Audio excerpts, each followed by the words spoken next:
Palalakasin pa ang bilateral labor relations ng Pilipinas at bansang Finland. Samantala, paigting naman ng pag-abot program ang serbisyo publiko sa pamamagitan ng pagpapatibay ng kanilang Implementing Rules and Regulations o IRR.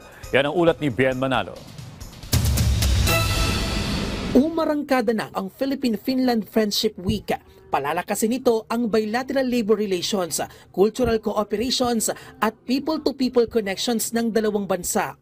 Tampok sa programa ang maagang selebrasyon ng Kapaskuhan, gayon din ang iba't ibang delicacies na nagpapakita ng mayamang kultura at tradisyon ng dalawang nasyon. Pinagtibay ng miyembro ng Pag-abot Interagency Committee ang Implementing Rules and Regulations ng Pag-abot Programa. Layo nito na palakasin pa ang Pag-abot Programa na mithiing makatulong at bigyan ng nararapat na serbisyo ang mga pamilya at individual, maging ang mga nasa vulnerable sector na nasa lansangan. Nais din ng programa na maiangat ang kalagayan ng bawat benepisyaryo tungo sa isang maayos at produktibong pamumuhay. Bien Manalo para sa Pambansang TV sa Bagong Pilipinas.